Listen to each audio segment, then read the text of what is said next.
Hello everyone, welcome to this week's webinar. I'm here with Brenndan Cooper. We're at Tiffany Green's Golf Club in Kansas City, Missouri.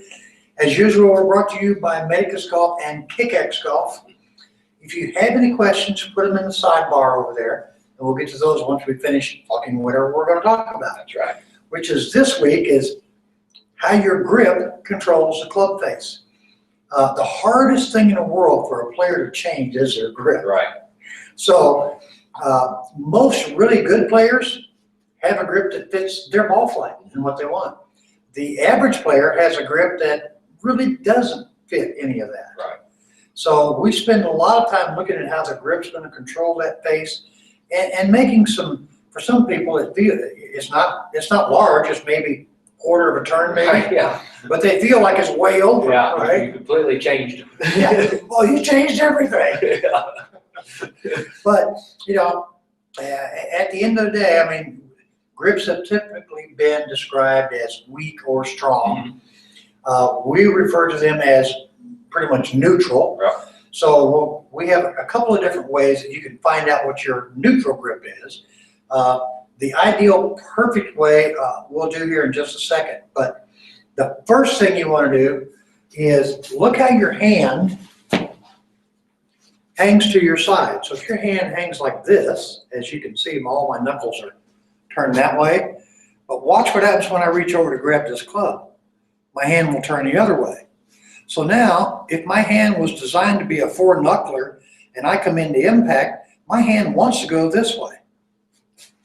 So if it goes that way, you can see the club face is wide open. So there we go, Sly City. Four right. So if you've got that face wide open, typically the move to try to fix that is to come way outside and across to try to get the face squared. Yeah. Yeah. So that's one way of doing it. The other way is just take your neutral grip, whatever grip that you put on there currently, and you want the leading edge of the club straight up and down. Now try to rotate your hand to where the palm is facing, but not force it. Well, as I'm looking here, now the camera is showing it as level, but as I'm looking at it, it is not level. So I'm going to level this out until the leading edge is horizontal or level to the ground, parallel to the ground. So my grip went from when I first grabbed it from here to there, and that's my grip. Yeah. Right? So you can do that a couple of ways. Now, I'm going to have Brenndan take his grip. You want my Yeah, you can take standard? Yeah, you can do your standard. Okay. And you can stand, you can get help with somebody. Come down here. I'm going to hold the head and have him pull upwards on it and try to go forward as well. All right, so now believe it or not, I know you guys can't see this, but his grip stayed square. So that means that his hands are on the club made for the way that he should grip the club. There you go. But I can't tell you how many people we test with this one. We ask them to turn their hand, the face goes right here.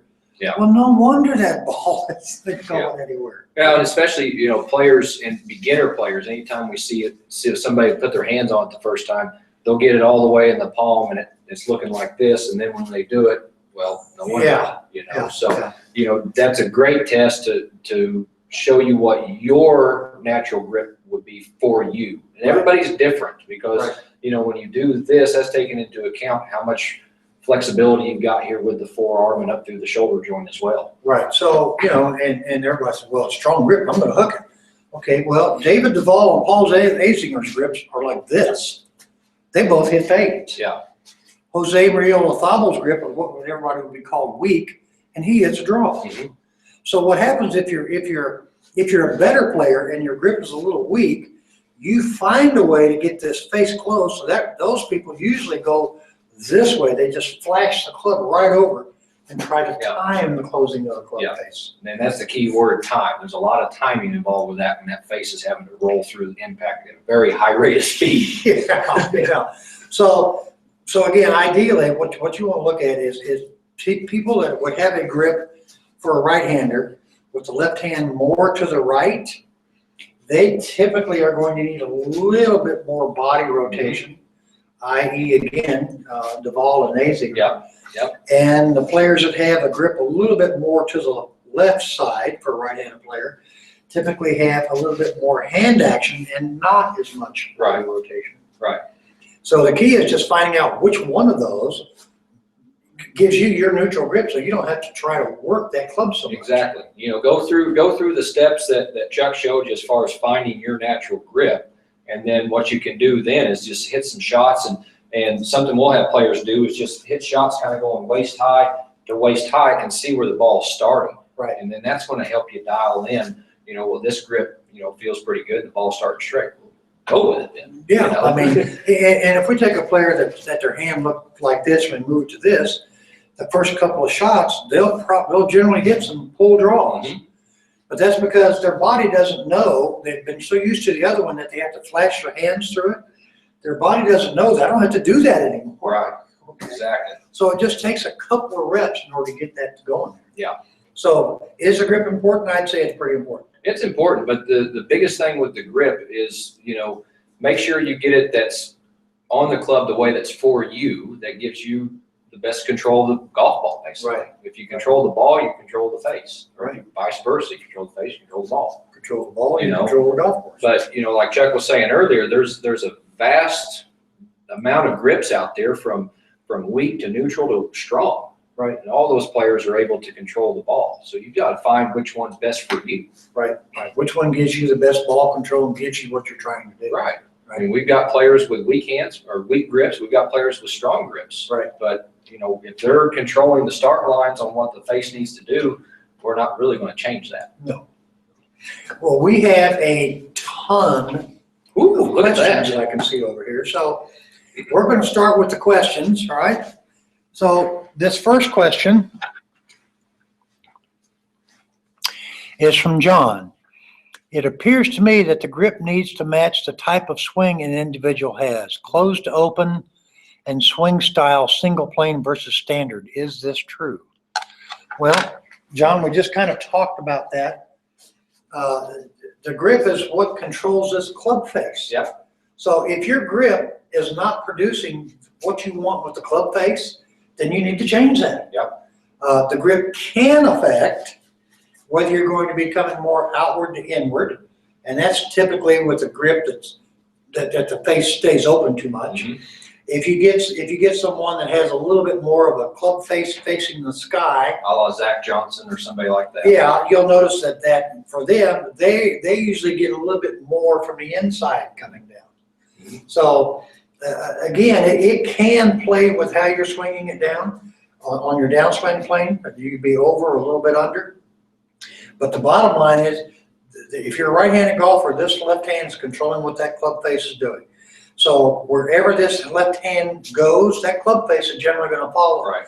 So you need to find the grip angle that's going to give you the best club face control. Correct. Right. Correct. All right, so thanks for the question. All right, so Air, I see you've joined our conversation. Short or long thumb? I'm going to let you handle that one, B. Again, it's an option, and it depends. You know, if you go with the long thumb, you know, players that have it more down here, then what that will do is that can actually kind of restrict how much you want to hinge this thing going backward. Obviously, load it some. Right. If you have a shorter thumb, that can give you a little bit more flexibility there. So, you know, long or short, quite honestly, from my teaching standpoint, it's not really something I necessarily look at. You know, I'm mainly looking at what are the angles of the hands here, and are they fit on there for the player, their natural ability, and how their arms want to hang. You know, if they want to squeeze that thumb way down there because it feels good to them and they can control the face, that's fine.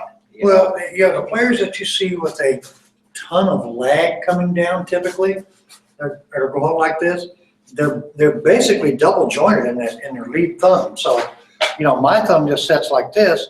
Well, Hogan's thumb from here up actually set, I can't even do it, back at that angle. So he had a lot more flexibility there, which allowed that shaft to create even more lag in the downswing. So it was trailing a lot longer. Yeah. So it's the same thing as if you just took it up with your right hand and let go of your fingers and just hold it with your two fingers and thumb. So I can have a lot of lag by doing this because I've got all this flexibility in these joints. Yeah. So if I don't have that flexibility in my wrist or my thumb, it's harder to create that really big lag look. Yeah, right? yeah. So again, I think it's more personal preference and what you naturally want to do.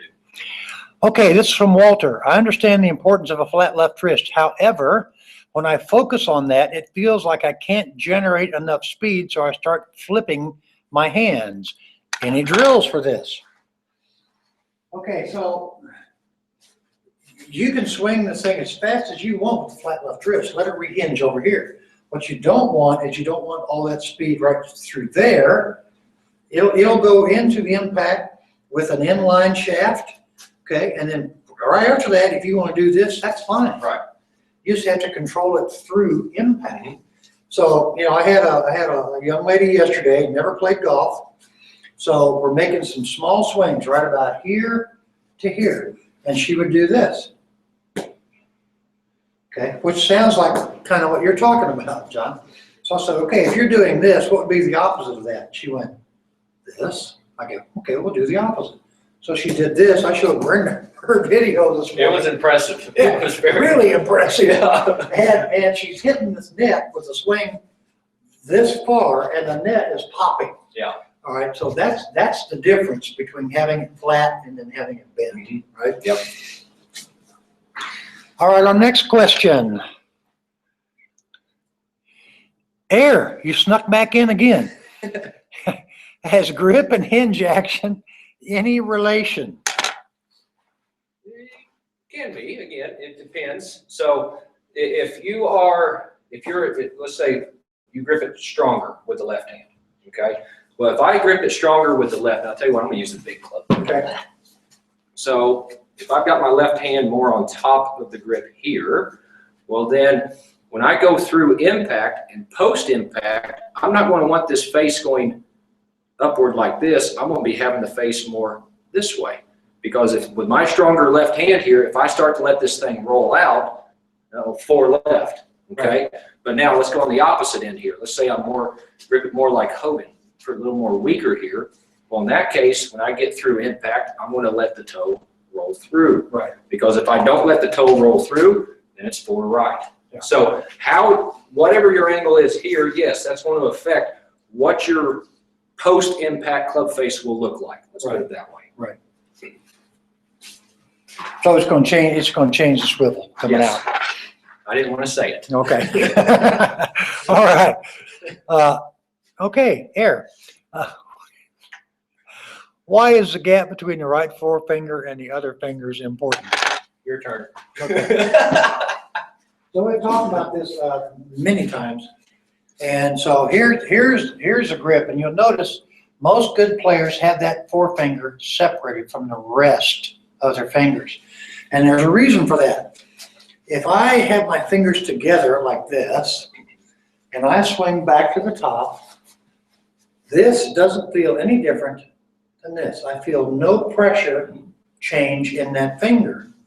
However, if I separate the finger, now there's a big difference between those motions. Yeah.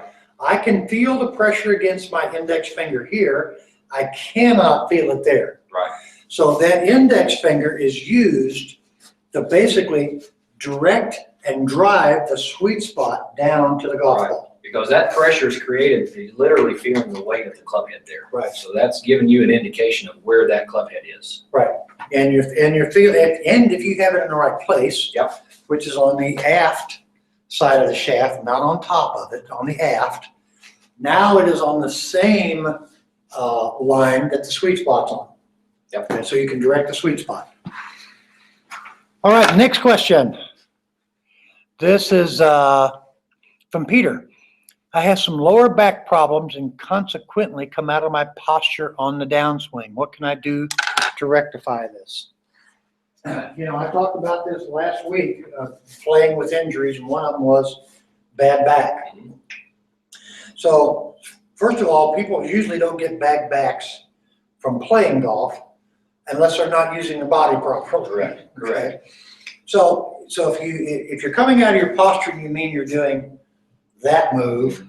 Okay, so if that is hurting, you need to find a setup by setting your hips at an angle that it reduces the pressure in your back. So most players are set up this way. People with bad backs typically have to stand a little bit taller, a la Freddie Couples.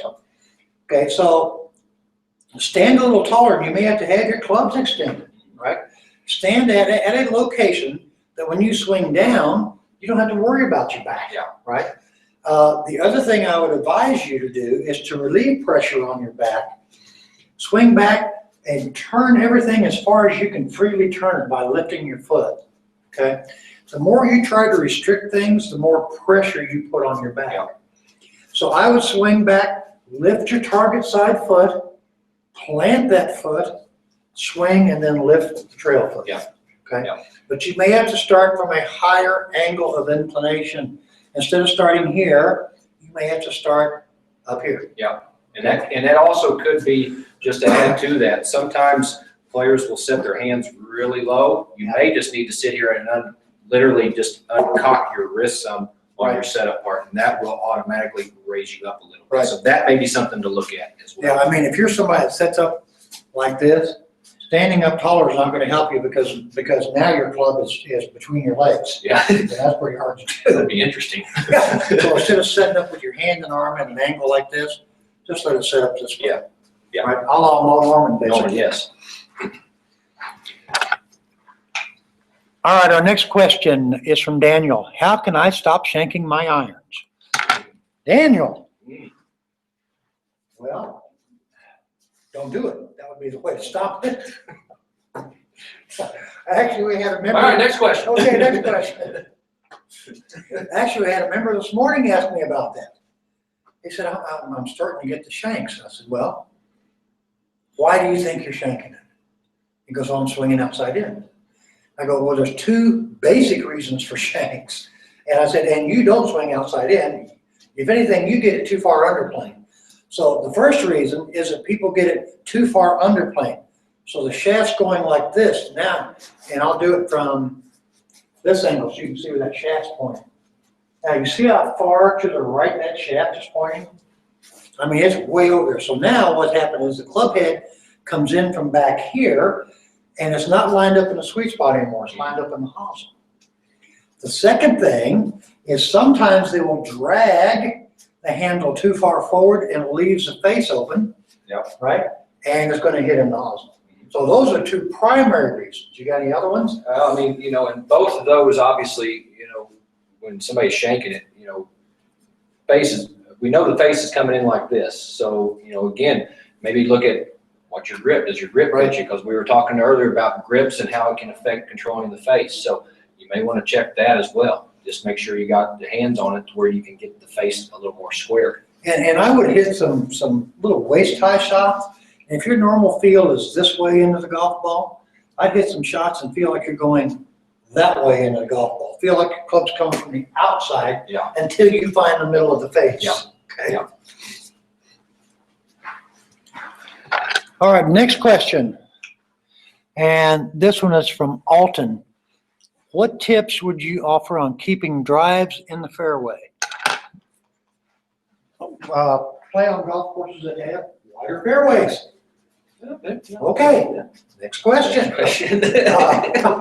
So Alton, hitting fairways is pretty important, but if you look at Seve Ballesteros for his career, he averaged 6 fairways around. He was one of the worst drivers of the ball ever. And he won, what, 52 events and 6 majors or whatever it was?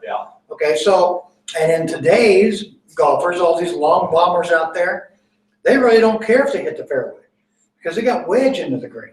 Right? So you got to find out what your typical miss is. Is it typically right? Is it left? You got to decide which is your miss percentage. Chart those and find out which way you miss the most. And again, if you miss more to the right, you got to figure out, is it starting to the right or is it just over curving to the right? Because those are two separate things. I mean, they both require club face control and path control, but you can only fix basically one of those at a time. Right. So take the club until you work with somebody on your driver. Take the club that you can hit the fairway with majority of the time, whether it's a 3-wood or a hybrid, play that club, get comfortable with that club. Yes, you'll have longer shots in, but you got to make a choice. Do I want a longer shot in, or I want to keep missing fairways? Right. You know, definitely hit something that's going to put you in play. I mean, even if you can't get there if it's a long par 4 and you can't get the next shot there, well, at least you're in the fairway where you can hit a shot short of the green and keep that in the fairway. Right. So, you know, to Chuck's point there, first you got to learn, find a club to get it in the fairway, and then, like you said, go have somebody help you with your driver and see what the ball flight tendency is with that, and then Right. you know, go from there. Well, and the other thing again, now you have to think as a player, all right, do I want to hit something where I now have a long iron or a 3-wood from the fairway, or do I want to hit the driver and hit a short iron from the rough? Right. I'm going to pick the short iron every single time. You and me both. Okay. Yeah. So again, you need to figure out which way you're missing it. And if you want to send us some stuff, some stats on how you're missing it and the ball flight and everything, we'll be happy to look at it for you and then send you back some information. Yeah, okay? definitely. So you can just email it to us or send it through the webinar and they'll send it to us. Yeah. Okay. Okay, looks like Air has another question here. Oh, no, this is Dan. Oh, no, this is Air. Will hitting at the ball result in over the top? No. No, I mean, I could go right here and hit at the ball, and that didn't come over the top, that came from the inside. But you did something there that wasn't good. Yeah. But yeah, I mean, even if you hit at the ball from here, I can just take the club and move it straight down to the ball. This is coming down plane. The over the top is the shoulder dive that brings everything out. Right. So no, hitting at the ball, that's why there's different folks. People that swing it, like Bobby Jones and Freddie Couples, and people that hit at it, you know, like Mo Norman and Craig Stadler. Yeah. Mo didn't come over the top, Craig did, Mhm. but most of that's because of his upper body movement. Right. Right. Right. And again, that's not a bad move. I mean, he's won a few tournaments. Yeah. You know, I think, you know, from a psychological standpoint, for most players that we see day in and day out, I know myself, you know, I end up telling a lot of people, don't hit at it, swing through it. Because, you know, when you hit at it more times than not, again, I'm speculating with a lot of people, but, you know, if I'm going to hit at something, I'm going to hit at it and I'm just going to stop. Right. Where if I'm going to swing through something, I'm going to go all the way through it. Right. So, you know. But hitting at it generally doesn't cause. Doesn't necessarily cause over the top. Okay, next question. Dan, I've been lunging at the ball. What are some of the causes and fixes? Take it away, Coach. Well, if you're lunging at it, you know, the cause could be the concept of where the power comes from in the swing. And something we've talked a ton about is, you know, the right sequence as far as what starts the downswing, the transition, and that. So what you can do, you know, if you're lunging at it, then I'm assuming that you're probably making a move kind of looks similar to that right there. So what you can do is take an alignment rod or take a rope and just practice swinging this alignment rod. So if I take it up to the top, now if I just try to lunge and use a lot of my upper body with it, okay, I made a little bit of a swoosh. But now if I take it up to the top and I try to focus and swing this thing as fast as I can, you can see that I didn't really use a lot of upper body, but I swung my arms and my sequence was better. Right. So, you know, getting your sequence in a little bit better order should help you with that. Yeah. Okay, next question. Sandy. My problem is that I stop my follow through when I hear the club face hit the ball. I only go to a very short follow through, maybe halfway. How can I fix this? Okay, so Sandy, do your practice swings stop at the ball? If they do, then it's not the ball causing the problem, right? So what you could do, and again, if when you're setting up here for the ball, you have to think your responsibility is to go from address to the top and to the finish, and that ball contact is between those. Impact the impact doesn't count as a station in through here because these are all static. Static, the top is static before it starts down, and the finish is static when it finishes. So in between there, the club has lots of movement. So if that is caused, if the sound of it's actually doing that, I would say put something in your ears, like some shooting plugs. See if you can deaden the sound. Hit shots doing that. Or force yourself. We call it fake the finish. You hit the shot, you kind of go to here, fake the finish. Because if you can get to here, this is much more important than any of this stuff. Right. That's all cosmetic. Yeah. So hit a shot, check your follow through over here, post impact, and then fake it. So pretty soon your body knows, okay, I got to get to here, and from here I just keep on going. Right. So we can do that. All right. Thanks for the question. Man, we got a ton more in here. Holy smoke. That's from everybody saw you on the golf channel. No, I don't think so. Lawrence, where is the club handle pointing at the moment of impact? Do you ever push off your right foot on the downswing? Where is the club handle pointing at impact? Well, it's not pointing at your belt necessarily. I mean, it could be if you're turned over Depending here. on how open you are, yeah. So the shaft is actually pointing a little left of the golf ball. You don't want this pointing back here because that would make you have a bent left wrist, right? Which is going to add loft and make the face point a little bit left. Right. So yeah, just take an alignment rod and grip it halfway down, and then make a backswing and just come down to impact. See it? I've got everything in line here, and this thing's just barely touching my rib cage here. Right. Granted, I'm not this way. That's Right. a little too much, and it's not hitting me. If I keep getting hit in the side, well, Right. eventually I'll stop. Yeah, and you'll have some bruising. Yeah. So, and what was the second half of that? I forgot. You can push off the right. Oh, some players do. Yep. You know, I mean, What is it we always say? It depends. yeah, some players do, some players don't. And it depends on the amount of push. I mean, if you got up here and you push off with your right fairly hard, you could push off and move the whole body too far forward.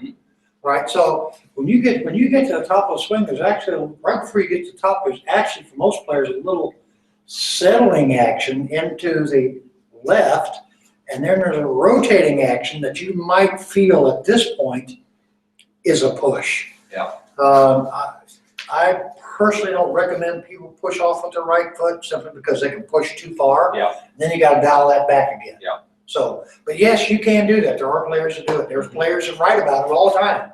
I feel like I push off the instep of my right foot. Oh, if they only knew what they really did. Yeah. Well, Nick Price always said that to start his downswing, he felt like he sat on his right hip. So that kind of gives you that Hogan or that Sneed squat, right? All right, next question.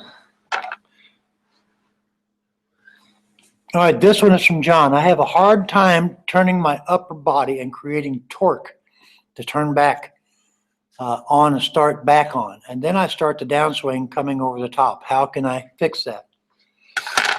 We kind of talked about that, John. I mean, creating all this torque is not necessary. Go ahead and lift this foot, get back here. You'll find that if you can turn back farther and you start down, that'll help eliminate. So let's say I'm trying to create torque in here. All right, now I'm trying to minimize everything. Now when I start, you see where that club's coming out above my shoulder? Now I'm going to turn everything freely. Now when I start, look where the club's coming out below the shoulder. It's coming more through an inward, outward path. So I wouldn't think too much about creating all that torque. Create the torque in the pressure in your feet, not between the body. Yes. Right? Yes. Anything you want to add to that? No, I mean that's great because if you can get this freedom to have that free turn, more times than not, that's going to let you use the ground a heck of a lot better. Right. And that's where you're going to start generating some speed. All right, next question. All right, Bill, how do you achieve more distance on the drive? Well, we just almost covered it just a little bit. Could be a few things. One, we want to make sure hit the sweet spot. You know, if we're hitting the ball all over the sweet spot, well, we're going to lose ball speed then. Ball speed goes down, carry goes down. So one, let's focus on hitting the ball in the center of the face. Once we do that, then we can worry about club head speed, okay? You know, like what Chuck just did, you know, make sure that we've got a nice free turn going back. If your front heel needs to come up, let it come up. Right. You know, again, depending on how flexible a player is, I'm flexible enough where I can do a full turn and my left heel doesn't come up. Some players, if they do a full free turn, that left heel is going to come up. So just get you a good free turn so that way everything's rotating back and then everything will rotate through. And you could do the swing the rod or swing the rope like I was doing just a minute ago. You know, that's a great exercise to help with the speed. Turn back and then try to swing that thing as fast as you can. Right, and so you got to generate speed with the arms. Yeah. But the body has to, you know, the definition for us as the golf swing is an arm swing transported by what the body does. So if I just swing my arms only, obviously there's nothing going on here. Now I let the body do some of its work, okay, and move me a little bit, feel the different pressures. Now I can generate more speed. Yeah. Okay, next question. Air. It should be through the ball to the target, not the ball. Don't know what it means, but okay. Next question, Gary.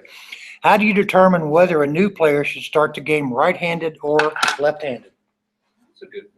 That's a good question. I actually had a lady come to golf school years ago, and she was right-handed, and she struggled the first 3 days. So we're at dinner, and I said, so what else? And I watched her. She reached for something with her left hand. I said, so what do you do left-handed? She goes, everything. I go, well, why are you playing golf right-handed? She goes, because I got my husband's old clubs. so I got her a set of left-handed real clubs, and she became a star. Yeah. Yeah. So, you know, there's a lot of players that do things right-handed, left-handed. I mean, I think, isn't it Jordan Spieth that throws left-handed? I think so. Okay, but plays golf right-handed. So, you know, I think you just need, whatever your tendency is. I mean, I'm severely left-eye dominant myself, so I shoot left-handed, bat left-handed. I don't play golf left-handed because I overhook it, so I play right-handed. I'm a lefty, but my dad made me be a righty. Well, so there you go. So, I mean, just you know, you can get some demo clubs, go out and hit them, see which one feels best to you. Yeah. And actually, your left-handed golf swing will probably look better than your right-handed golf swing because mine looks better left-handed. I don't know, my left hand was pretty nasty. It's It's pretty nasty. You know, but in all seriousness, I mean, you know, it's the same thing like what we would do with kids at a young age because parents will say, we don't know if he's right-handed or left-handed. Well, you know, try, like Chuck said, try a right-handed swing and then try a left-handed swing and see which one is more successful or which one you feel like you've got more control with. Right. You know, I think if you're going to find one side versus the other, which one you're going to feel like you can control better with your body and with your hands. And whichever side that's on, that would be the side I would recommend. Yeah. Okay, let's see what else we got here. Okay, John, if you start out with a cupped wrist at address and coming into impact position is flat, would that point of the club face into the ground, making it extremely closed? No. Yeah, great question, but no. Big word for that. Go ahead. Well, you know, I'll get close here. So if I have a stronger left-hand grip, a la Freddie Couples, and I set up so you can see I've got a cup in my wrist here. Well, yes, if this thing is flat and pointing to the target, well, of course the face is shut. But where Freddie comes back into impact, the back of his left hand's not pointing to the target. Pointing to the right of it. But it's flat. Yeah. Okay? Because I've already got this thing rolled on the top here. I don't want or turned. I don't want to roll it. I'm keeping it flat. Right. Okay? So, you know, yeah, if you have a strong grip here, well, again, it kind of goes back to what we were talking about earlier. You don't want to swivel that through. Whoops, I let the cat out of the bag there, didn't I? Right. So go ahead and take it again. So when you get to the top and this is still bent, right? So when you come down, right, all you're trying to do is get it back in line. This has to be flat. Doesn't have to be vertical. It just has to be flat. Yep. Okay, so if you come around this way, see, it's still flat, but it isn't vertical. Vertical, the wrist should be facing this way. That way. And you Right? see where Now it is closed. Yeah. Okay. Yeah, so if you just take a club, put your grip on it. Now, if I just hinge it straight up, let's see if I do it. You can see how that's going to bend that wrist. I've got it cupped. But now if I just go straight down with it, well, it's flat. Right. But I didn't do any of this. But but now if I have it weaker and I go straight up, it's going to stay flat the entire way. Yeah. Okay, next question. This one is from Gary. How would you determine whether a new player should start? Well, we already covered that.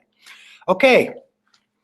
That was for determining whether a player should be right or left. Right or left, okay. So anyway, a lot of great questions today. We want to thank you all for joining us. I think that was a record on It questions. was a record. Woo! The Big Red team has this week off. We have a bye week. Royals, what a game. What a Ooh. series. Completely shut down the city for the parade. 800,000 people and, no robbing, no looting, and 3 arrests. 3 arrests. That's a pretty good ratio. That's pretty Not good. bad, not bad. Okay, so if you have any questions, just send them in. We'll answer them for you. Get ready for next week's webinar. And again, if you have any questions, get those all ready. And if you have subjects you want us to talk on, we'd be happy to do that too. Okay, so see you guys.